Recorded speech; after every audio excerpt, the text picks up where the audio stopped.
से घमासान छिड़ा हुआ है। दो गुट तो बटी चुके हैं, उद्धव और शिंदे गुट, लेकिन अब कमान, नाम, पहचान किसकी होगी उसी पर हम आगे चर्चा कर रहे हैं। खास मेहमानों से परिचय हमने कराई दिया था। राम कदम साहब, आप अपनी बात कंप्लीट कीजिए, उसके बाद आनंद जी भी कुछ कहना चाह रहे थे। आनंद जी आ रही हो, दीपक जी आ रही हो, बस 10 सेकेंड में।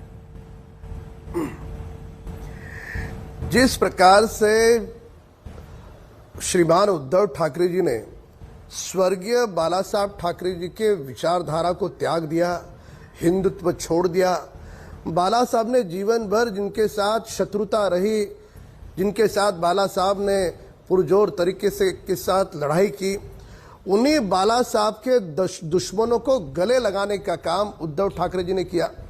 स्वाभाविक तौर पे जब हिंदुत्व छोड़ चुके थे, कांग्रेस के गोद में जाके बैठे थे, तो श्रीमान शरद पवार जी और कांग्रेस के नेताओं का पहले दिन से प्रयास था कि इन्हें पूरी तरह से समाप्त करो। और यही बात आदरणीय मुख्यमंत्री एकनाथ शिंदे जी, अगर आप सवाल इस पर उठाएंगे तो सवाल फिर जम्मू कश्मीर में पीडीपी के साथ बीजेपी के गठबंधन पर भी उठते हैं, इसलिए ऐसी बात मत कीजिए जिसमें आप खुद भी घिर जाएं।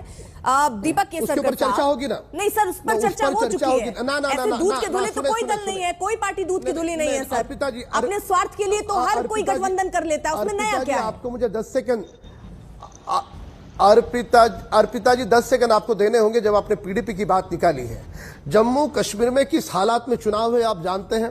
हमारा दुश्मन मुल्क पाकिस्तान नहीं चाहता था, वहां के आतंकवादी नहीं चाहते थे वहां पे चुनाव हो, सरकार बने, और दुश्मन मुल्क की मंशा पूरी नहीं हो और वहां पर सरकार बन सकती है। बयान सुने आपने, चर्चा वहां है नहीं, लेकिन पीडीपी के बयान सुने, क्या उनकी बात हमेशा आप ये करते हैं ना कि विचारधारा एक होनी चाहिए? क्या पीडीपी और बीजेपी की विचारधारा एक है?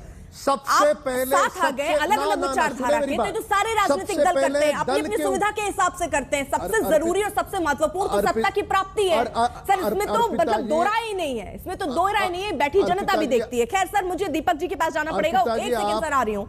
दीपक जी, जिस तरीके से ये खोखे वाले गद्दार कह रहे हैं, काट रही हो आप, पूरा सुन के नहीं ले रहे हो। राम कदम जी आ रही हूँ। दीपक जी बहुत देर से बैठे, मैं जल्दी से, क्योंकि आप देखिए आप ही की तरह वो भी डिफेंड ही करेंगे, जरा उनसे बात कर लेते हैं। दीपक जी, जिस तरीके से खोखे वाले गद्दार कहा जा रहा है, ये कहा जा रहा है ये पूरी साजिश जो है वो बीजेपी की तरफ से रची गई, उसके बाद अब ये फ्रीज कराने का काम, ये शर्मनाक हरकत भी किसी ने नहीं की है, बीजेपी और शिंदे गुट ने मिलकर ही की है।